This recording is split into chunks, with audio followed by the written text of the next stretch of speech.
Adam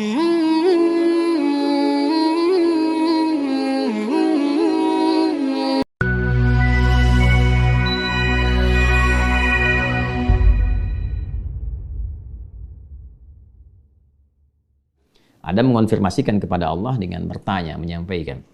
Qala, Rabb, alam takhluqni biyadik? Ya, Adam mengatakan, ya Allah, bukankah engkau yang mencipta aku dengan tanganmu, dengan kuasamu? Qala, bala. Kan? Kemudian Allah menjawab, ya. Qala, Adam kemudian mengonfirmasi lagi, bertanya lagi, Rabb, alam tanfakh fiyya min rohik? Ya Allah, bukankah rohku juga berasal darimu? Engkau yang meniupkannya sehingga aku menjadi hamba, ya kan, yang berkehidupan. Qala, Allah menjawab, bala, ya tentu saja Adam. Ya. Qala, Adam kemudian berkata lagi, Rabb, alam tuskinni jannatak? Ya Allah, bukankah engkau yang menempatkan aku dalam surgamu? Kan? Kemudian qala, Allah Subhanahu wa taala menjawab, bala, ya tentu saja. Ya, qala, kemudian Adam mengonfirmasi kembali, bertanya lagi, Rabb, ya Allah, alam tasbiq rahmatuk ghadabak? Ya Allah, bukankah rahmatmu senantiasa mendahului amarahmu? Masya Allah. Qala, Allah menjawab, bala, ya tentu saja. Qala, maka disinilah Adam mulai menyampaikan substansi permohonannya. Ini penting sekali untuk kita mendapatkan satu rasa tertinggi yang menuntun kita bagaimana cara memohon kepada Allah. Baik, maka Adam kemudian menyampaikan, Ara'ait in ana tubtu wa aslahtu, araji'i anta ilal jannah. Allahu Akbar. Ya Allah, bagaimanakah putusanmu? Ya kan? Jika sungguh aku sekarang ingin memperbaiki diri, bertobat. In ana tubtu, jika aku benar-benar ingin bertobat, memperbaiki diri, kembali pada jalan kebaikan. Kemudian wa aslahtu.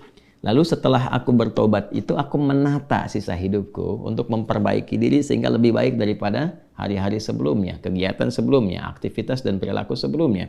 Araji anta ilal jannah, apakah engkau pun akan mengembalikan aku ke surga?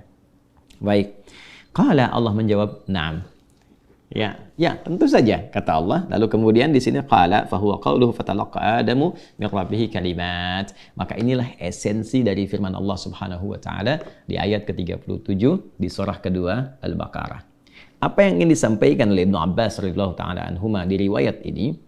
Nah, di riwayat ini ada dua poin yang sangat penting teman-teman sekalian, yang penting sekali untuk kita garis bawahi dan menjadi pedoman bagaimana cara kita bertobat dan memperbaiki diri. Ya, yang pertama, ada kesan yang tertangkap bahwa ketika Allah menurunkan ayat-ayat taubat, bukan sekedar pedoman yang isinya membimbing kita untuk menyesali, kemudian memperbaiki dan menata kehidupan lebih baik daripada sebelumnya. Tapi di situ juga tertanam nilai-nilai kesungguhan dan keikhlasan yang betul-betul kita mengharapkan karunia dan bimbingan Allah yang menyertai taubat kita itu. Jadi bukan sekedar, ya aku menyesal, ya Allah, aku menyesali perbuatan yang kurang baik, aku ingin memperbaiki diri, aku ingin menata lebih baik lagi. Bukan sekedar kalimat itu yang disampaikan, itu baik. Tapi lebih daripada itu, kalau kita ingin mendapatkan penerimaan terbaik di sisi Allah, kemudian tobat kita betul-betul diterima oleh Allah, yang dengan itu menanamkan ketenangan, kedamaian, dan bimbingan untuk memperbaiki diri, maka dalam memohon taubat itu sertakanlah permohonan rahmat Allah yang mengiringi taubat yang kita mohonkan kepadanya. Bisa dipahami ya? Baik ya? Ya, rasakan keinginan untuk memohon rahmat Allah. Ini diantara isyarat kalimat-kalimat tadi. Ya, sesungguhnya Adam tidak perlu mengkonfirmasi tentang pertanyaan-pertanyaan, ya Allah, bukankah engkau yang menciptakan aku? Ya Allah, bukankah engkau yang meniupkan rohmu juga kepadaku sehingga aku hidup saat ini? Bukankah engkau yang menempatkan aku di surga? Gitu kan? Dan sebagainya. Nah, kalimat-kalimat itu akan sering kita dapati begitu kita melihat ayat-ayat dalam Al-Quran tentang permohonan doa, baik itu terkait dengan doa biasa, apalagi terkait dengan permohonan taubat.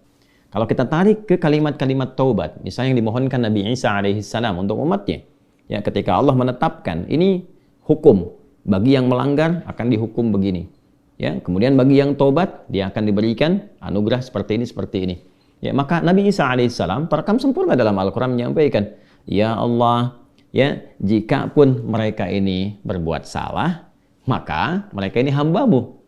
Ya, fa innahum ibadu, mereka hambamu ya Allah. Tapi engkau jika mengampuni mereka, gitu kan, maka sungguh engkaulah pemilik rahmat yang sempurna. Engkaulah pemilik kasih dan sayang yang sempurna. Jadi sentuhan-sentuhan itu yang menyertakan rahmat Allah dalam permohonan kita, itu yang lebih cepat mengguncang arsy dan memberikan kemudian pendampingan langsung dengan rahmat Allah itu pada taubat kita, yang menjadikan taubat itu semakin sungguh-sungguh. Ini kunci utama. Jadi kalau saya panjang lebar menyampaikan, simpelnya begini, kalau taubat jangan nanggung, gitu. Ya, kalau taubat jangan nanggung, supaya taubatnya betul, tidak taubat kejadian lagi, taubat kejadian lagi. Maka caranya, ini kata Ibnu Abbas, sertakan rahmat Allah di dalamnya. Supaya rahmat Allah itu mengiringi kesungguhan taubat kita, penyesalannya tertanam dalam jiwa, setelah itu kita merasakan perubahan. Itu poinnya. Jadi kalau ingin cepat taubatnya diterima oleh Allah, rasakan rahmat Allah hadir di dalamnya, lalu tanamkan pada diri kita. Ya kan? Ya, dihidayahkan Allah yang menciptakan engkau. Allah memberikan jalan kepadamu. Allah memberikan nafas kepadamu. Allah memberikan waktu. Saat kamu akan berpulang. Kalau bukan karena rahmat Allah, bagaimana engkau berhadapan dengan Allah saat dihisab? Ya kan? Lalu kita balikan, ya Allah, engkau yang menciptakan aku. Engkau yang memberikan kehidupan kepadaku. Engkau yang memberikan jalan-jalan kepadaku. Sungguh dalam keadaan ini aku hambamu yang engkau maha tahu banyak berbuat maksiat. Tapi aku pun menyadari betapa besar rahmatmu yang melampaui murkamu. Maka dengan semua rahmat aku mohon, ya Allah, bimbing hamba untuk bertaubat, memperbaiki diri sebelum berpulang kepadamu. Nah, kalimat-kalimat itu dalam. Itu poin yang pertama. Ya? Jadi singkatnya itu, jika ingin bertaubat, jangan nanggung, sertakan rahmat Allah di dalamnya, sehingga membuat kita lebih serius dan lebih kemudian merasa ya dalam jiwa kita untuk kembali kepada Allah. Yang kedua, ada poin anugerah. Ya, orang-orang yang tobatnya serius, yang benar untuk memperbaiki diri, bukan sekedar formalitas dia bertobat ya dengan istighfar misalnya, walaupun di situ pasti ada jalan kebaikan. Nah, orang-orang kembali yang berusaha dengan serius tobat, dia memperbaiki diri, maka di situ mendapat jaminan dari Allah Subhanahu wa taala. Lewat dialog ini, Allah bukan hanya akan membimbing ia untuk memperbaiki dirinya lebih baik dari sebelumnya, lebih tenang, lebih damai, lebih nyaman. Jadi ingat ya, taubat itu hal yang pertama Allah berikan, itu bukan materi dunia dulu. Bukan kedudukannya langsung naik, begitu tidak. Ya, bukan materi bertambah langsung kaya, bukan ilmu langsung banyak, tidak. Yang diberikan kelapangan dulu. Ketenangan, kelapangan, kedamaian, dibersihkan yang kotor-kotornya, baru datang melimpah. Ya, baru datang melimpah. Anugerah-anugerah sesuai dengan pilihan hidup kita untuk beribadah dan sebagai bekal kembali kepada Allah. Nah, nanti kalau benar taubatnya dan memperbaiki diri, diberikanlah kelapangan itu, lalu ditempatkan di kondisi lebih baik dari sebelumnya. Nah, ini yang dimaksudkan kalimat di sini. Ya, ara'aitin ana tubtu wa aslahtu arajin anta ilal jannah. Ya Allah, jika memang aku betul-betul bertobat, betul-betul memperbaiki diri, menata jalan hidup, apakah engkau akan mengembalikan aku ke surga? Ya, maka apa yang dijawab oleh Allah? Ya, na'am, ya tentu saja, kamu akan dikembalikan. Tapi perhatikan cara Allah mengembalikannya. Ditempatkan di surga yang lebih baik dari surga pendahuluan sebagai tempat belajar sebelum turun ke bumi. Silakan perhatikan. Bukankah di surga saat Adam belum turun ke bumi, hanya untuk berlatih materi sebelum turun, ya apa yang harus kerjakan, harus tinggalkan. Bukankah di dalamnya ada ujian? Ya kan? Silahkan makan minum tapi jangan dekati yang ini, jauhi ini, lakukan ini, ya kan? Perintah dan larangan. Tapi surga yang akan ditempati saat kita kembali kepada Allah. Bagaimana wujudnya? Bagaimana sifatnya? Allahu Akbar, jannatun na'im, semuanya kenikmatan.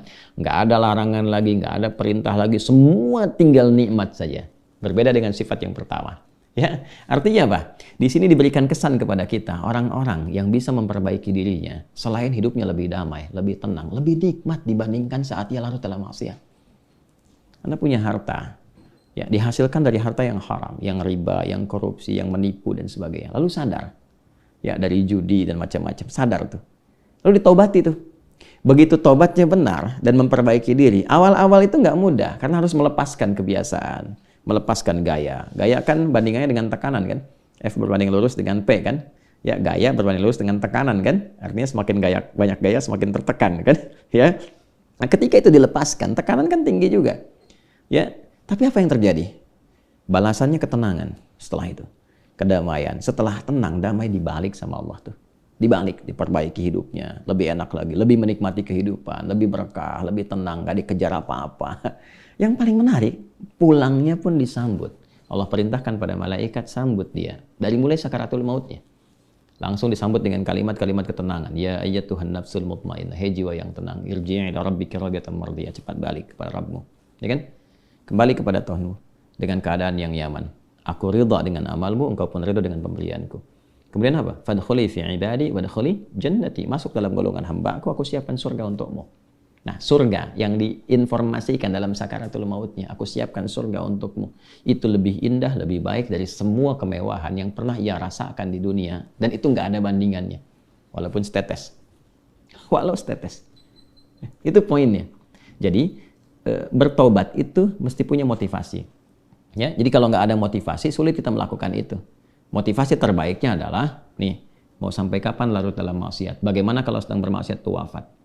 Ketika sudah menyadari itu, cepat perbaiki, cepat bertobat. Begitu tobat itu dilakukan dengan benar, janji Allah turun. Ya, selain dibimbing, diberikan ketenangan, kedamaian, dibalikin lagi, lebih nikmat dari sebelumnya. Lalu dibimbing mendapatkan sesuai dengan bekalnya. Kalau ilmu dikuatkan dia, supaya cari surga dengan ilmunya. Kalau kedudukan diatur, supaya tidak mendapatkan kedudukan dengan nyogok, dengan korupsi, kan? Dan macam-macam. Naik itu. Sesuai dengan maslahat dia. Dan kalaupun dapat harta dengan cara yang benar, nggak usah nipu, ya, nggak usah korupsi, nggak usah macam-macam gitu. Dapat dia, ditempatkan. Sampai dia jaga sampai wafat aja. Begitu meninggal, dapat yang terbaik.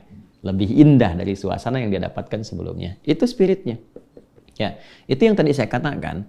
Menjadikan Allah sangat mencintai orang yang selalu berusaha menata dirinya lebih baik.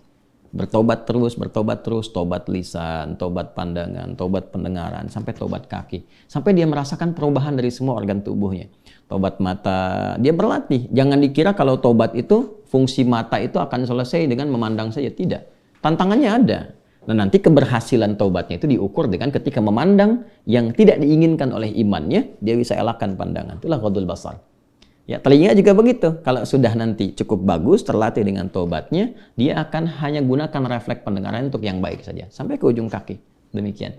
Nah, itu kalau sudah ada ciri seperti itu, sikapnya berubah, ini tanda pertama bahwa tobatnya diterima oleh Allah Subhanahu wa Ta'ala.